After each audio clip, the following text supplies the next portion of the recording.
Sikh Gurdwara management committee जो है ये गुरुद्वारों की मैनेजमेंट के लिए है। गुरुद्वारे के अंदर जो कोड ऑफ कंडक्ट है, मर्यादा है, उन मर्यादाओं का के लिए है। हम ये रिज़ाइन दे रहे हैं क्योंकि मैनेजमेंट में वो बात नहीं है जो एक्चुअली होनी चाहिए। गुरुद्वारा कमेटी की मेंबरशिप जो है ये चेयरमैन ये नहीं है, ये इंजॉयमेंट नहीं है, ये रिस्पॉन्सिबिलिटी है, जिम्मेवारी है।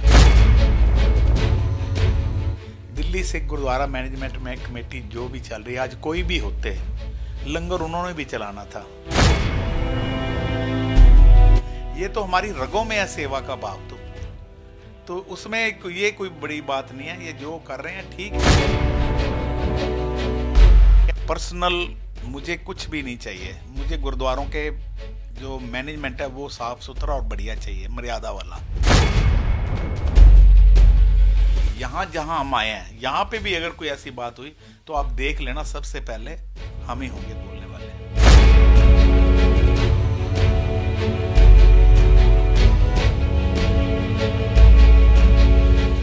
आप देख रहे हैं Navodaya Times Punjab Kesari TV. Delhi Sikh Gurdwara management committee के चुनाव नज़दीक हैं। ऐसे में एक दूसरे नेता एक दूसरी पार्टी को बदल भी रहे हैं। ऐसे में आज दिल्ली सिख गुरुद्वारा मैनेजमेंट कमेटी के एग्जीक्यूटिव मेंबर हरिंदर पाल सिंह ने शिरोमणि अकाली दल दिल्ली ज्वाइन किया है। पूछते हैं इनसे। सर, पहले तो मुबारकबाद। नमस्कार। आज अकाली दल बादल छोड़ अकाली दल दिल्ली ज्वाइन किया, वजह? सबसे पहले तो बादल दल मैंने आज नहीं छोड़ा, 2 महीने पहले छोड़ा था। और 2 महीने बहुत सोचा, बहुत लोगों से मिले।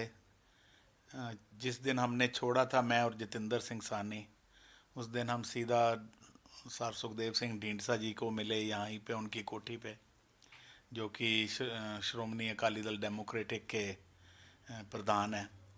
और उनसे हमने आके ये सारी बात बताई और उनसे हमने गाइडेंस मांगी कि हमें व्हाट शुड वी डू, क्योंकि ढींडसा साहब की पार्टी सिर्फ पॉलिटिकल है और वो ये पार्टी जो ढींडसा साहब की पार्टी है ये गुरुद्वारे के इलेक्शन लड़ने के लिए रजिस्टर्ड ही नहीं है।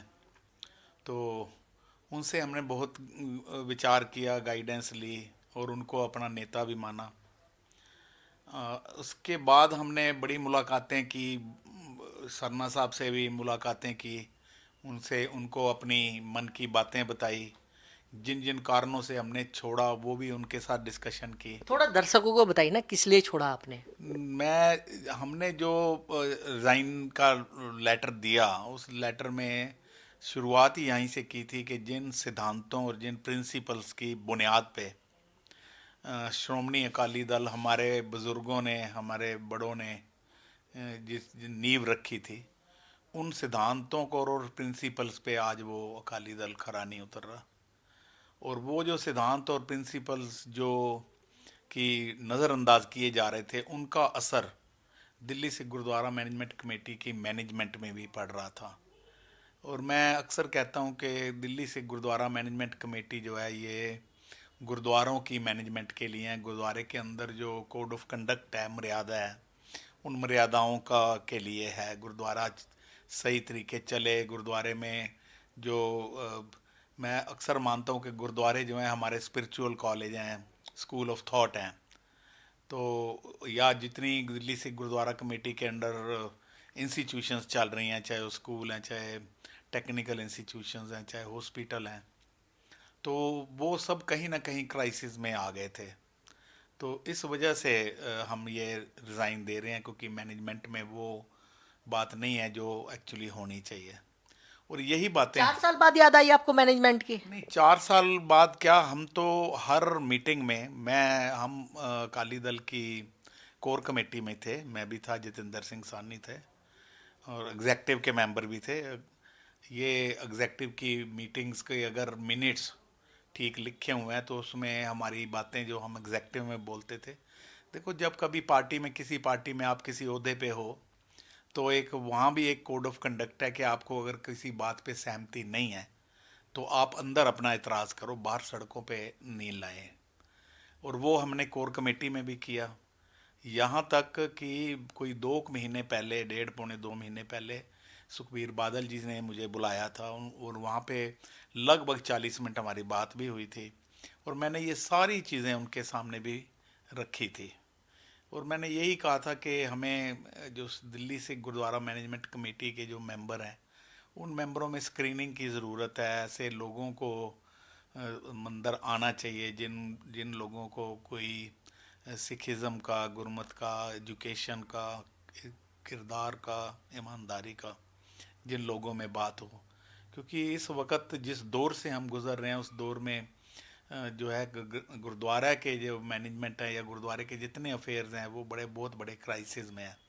और इसके लिए बहुत ज़रूरत है कि पूरा का पूरा जो मेंबर बने वो ऐसे बने जो संजीदा हों, जो सर वो तो संगत चुन के भेजती है, हाँ, जो तो वो वोटिंग होती है। इसीलिए संगत के पास विकल्प नहीं होता ना जब। तो इसके लिए मैंने संगत में भी अपील की कि अब जो आप चुनने जा रहे हैं वो मेंबर चुनने जा रहे हैं जो जिन्होंने आपके बच्चों का भविष्य बनाना है, आने वाली जनरेशंस का फ्यूचर उनके ऊपर आधारित है। क्योंकि गुरुद्वारा मैनेजमेंट कमेटी जो है ये एक पूजा स्थान ही नहीं है। ये गुरुद्वारा मैनेजमेंट कमेटी एक सामाजिक, धार्मिक, राजनीतिक, क्योंकि मैं कहता हूँ कि धर्म में राजनीति की भी सेध दी हुई है कि कैसे राजनीति करनी है। सारे एस्पेक्ट जो एक व्यक्ति की ज़िंदगी में आते हैं वो सारे एस्पेक्ट गुरुद्वारा मैनेजमेंट में हैं। क्योंकि इसमें स्कूल भी चल रहे हैं, गुरमत कॉलेज भी लेकिन चल रहा है, खालसा नहीं है। और मैं अक्सर कहता हूँ, मैं बार बार कहता हूँ, ये मैसेज पहुँचाना भी चाहिए कि गुरुद्वारा कमेटी की मेंबरशिप जो है ये चेयरमैन ये नहीं है, ये इंजॉयमेंट नहीं है, ये रिस्पॉन्सिबिलिटी है, जिम्मेवारी है। लेकिन अब जिस तरीके से मौजूदा जो प्रबंधक है उसकी कोरोना में चाहे चाहे वो अभी किसान एजिटेशन चल रहा है, वाहवाही हो रही है, जिस तरीके से दिल्ली सिख गुरुद्वारा मैनेजमेंट कमेटी काम कर रही है, लगातार आपको ऑनर भी दिया दिल्ली पुलिस ने। देखिए, मैं ये कह रहा हूँ कि दिल्ली से गुरुद्वारा मैनेजमेंट में कमेटी जो भी चल रही है, आज कोई भी होते, लंगर उन्होंने भी चलाना था। मैं कह रहा हूँ कि गुरुद्वारे की डेफिनेशन मैंने बहुत टीवी पे भी बताया है। गुरुद्वारे की डेफिनेशन क्या है कि गुरुद्वारा क्या है? तो गुरुद्वारा भूखे के लिए अन्नपूर्ण है, विद्यार्थी के लिए पाठशाला है, यात्री के लिए यात्री निवास है, और रोगी के लिए दवाखाना है। तो ये गुरुद्वारे का तो पर्पज़ ही यही है। वो सब ने ऐसा ही करना था। तो ये जो वाही वाही मिल रही है वो ठीक है, वाह, मुझे उसमें क्या इतराज़ हो सकता है? ठीक है ना। मैं मेरा कंसर्न गुरुद्वारा की मैनेजमेंट, गुरुद्वारों की मैनेजमेंट, उनकी इंस्टीट्यूशन की मैनेजमेंट, ये तो हमारी रगों में है सेवा का भाव। तो उसमें ये कोई बड़ी बात नहीं है। ये जो कर रहे हैं ठीक है, मैं कभी आलोचना नहीं करूँगा। लेकिन मैं जो कह रहा हूँ कि जो मैनेजमेंट में गुरुद्वारों के अंदर की मर्यादा में देखिए, ये जो गुरुद्वारे हैं, मैं फिर पहले कहता हूँ, ये हमारे स्कूल ऑफ थॉट थे। ये तो स्कूल थे, यहीं से जनरेशन ने सीखना था। लेकिन वहाँ से वो जो चीज़ें हैं वो मनफी हैं। तो इस वजह से हम तो चेयरमैन ये छोड़ के आए हैं भैया, हम तो राज में बैठते थे, छोड़ के आए हैं। तो उसमें मैंने सुखबीर जी को भी जो है ये बातें कही थी कि आप ऐसे लोगों को अंदर लाइए जो गुरुद्वारों की जानकारी भी रखते हो, जो मैनेजमेंट की जानकारी भी रखते हो। लेकिन आपने शिरोमणि अकाली दल दिल्ली सरना बंधु ज्वाइन किए हैं, क्या लगता है कि वहाँ पर आप लोग अपनी बात रख पाओगे? देखिए, मैं पहले बता चुका हूँ कि 2 महीने के बाद, सोचने के बाद, हमने उनको ज्वाइन किया आज। और उनको उनके उनके साथ एक नहीं, 3 बार, 4 बार, 5 बार मीटिंग्स की हैं इन्हीं मुद्दों पे। और हमें विश्वास दिलाया गया। ठीक है। और मैं फिर कह दूं कि अगर क्या विश्वास दिलाया आपको? विश्वास दिलाया कि जिन सिद्धांतों से आप कह रहे हो, उन सिद्धांतों से यहाँ पे सब कुछ होगा। और अगर अगर देखिए, मैं फिर कह रहा हूँ कि पर्सनल मुझे कुछ भी नहीं चाहिए। मुझे गुरुद्वारों के जो मैनेजमेंट है वो साफ़ सुथरा और बढ़िया चाहिए, मर्यादा वाला, जो सिख कोड ऑफ कंडक्ट है जिसमें उस हिसाब से चाहिए। सिद्धांत कौन से आखिर? सिद्धांत, जिन सिद्धांतों से, सिद्धांत क्या है? सिद्धांत देखिए, हमारी जो सिखिज्म की जो रूट है, जिसको नी बोलते हैं, बुनियाद बोलते हैं, वो है यूनिवर्सल वेलफेयर और यूनिवर्सल कंसर्न, समझ रहे हैं आप? यूनिवर्सल वेलफेयर में एजुकेशन भी आती है, यूनिवर्सल वेलफेयर में जो है ये लंगर वगैरह, जो है हॉस्पिटल वगैरह, ये सारा कुछ आते हैं उसके में, उसमें स्कूल कॉलेज का जो प्रबंध है उसमें आता है। यूनिवर्सल कंसर्न क्या है कि एक दूसरे की आंख में आंसू देख के आपके अभी आंसू निकल आए, ये यूनिवर्सल कंसर्न है। तो उस वजह से जो कुछ चीज़ें ऐसी जो दिख रही थी, उनसे नमोशी थी, क्योंकि स्कूल जो हैं, स्कूलों से हमारी बुनियाद बननी थी, और स्कूल इस वक्त इतने बड़े क्राइसिस में है। मैं सच मानता हूँ जो स्कूल के टीचर साहबान हैं, जो उनकी दशा देखी, और उसमें हम चाह के भी कुछ नहीं कर पा रहे थे। ये सारा सिस्टम इतना कोलैप्स हो गया था कि स्कूलों में फीस भी कोई नहीं देता, ठीक है ना? ये हमारे सिस्टम ने ऐसा चीज़ें बन गई पिछले कुछ सालों से कि स्कूलों में 2-2 करोड़, 3-3 करोड़, 4-4 करोड़ की फीसें ड्यू हैं। तो बात सिर्फ इतनी है कि जिस टीचर को टाइम से उसकी मेहनत नहीं मिलेगी, वो टीचर स्कूल में जाके किस मूड से पढ़ाएगी? उसका पढ़ाने का वो अंदर से वो जो चाहत होती है वो ही नहीं रहेगी। और एक बात बता दूं, बच्चे और टीचर में अगर आपस में कंसर्न नहीं होगा तो वो कोई चीज़ जो टीचर मर्जी पढ़ा रहा हो बच्चों को तक नहीं पहुंचेगी, और टीचर की अटेंशन भी वहाँ नहीं होगी। तो इस वजह से कुछ है, कुछ नहीं, बहुत सी बातें थी। और मैं ये भी कहता हूँ आपको कि अगर कल को अगर यहाँ जहाँ हम आए हैं यहाँ पे भी अगर कोई ऐसी बात हुई तो आप देख लेना, सबसे पहले हम ही होंगे बोलने वाले। 2017 में जिस पार्टी के खिलाफ आपने चुनाव लड़ा, जिस पार्टी के खिलाफ आपने वोट मांगी, आज उसी पार्टी के लिए वोट मांगोगे? एक मैं संगत के बीच देखिए, मैसेज। मुझे पूरे सिस्टम का तो पता नहीं है, मुझे अपना पता है। मैंने किसी पार्टी के खिलाफ वोट नहीं मांगा था, मेरी आप देख लो, वहाँ पे किसी से भी पूछ लो। मैंने वोट मांगा ही नहीं था, VOTE, ना तो किसी फ्लैक्स में, ना किसी मेरे पर्चे में, ना किसी लेक्चर में। VOTE वोट था ही नहीं।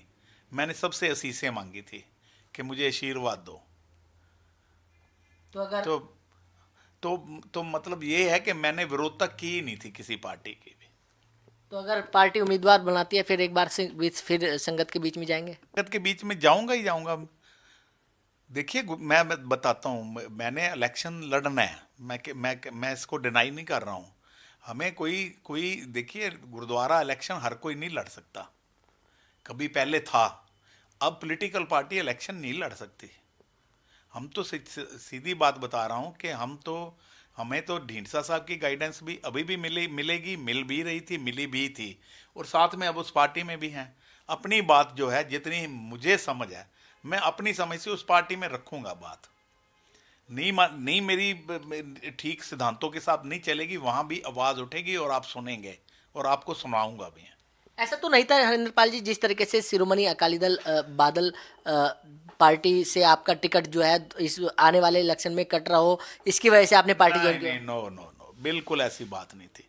मैं आपको बता देता हूँ, मैं सबकी रिस्पेक्ट करता हूँ। मेरे लिए कोई, मेरे जो वहाँ पे बोर्ड भी कोई लगा हुआ है, ना को बैरी ना ही बेगाना सगल संगम को बनाई, मेरी आज भी बड़े जो मेरे रिस्पेक्टेड हैं वो, कब आज से 2 दिन पहले भी भूंदर साहब से बात हुई।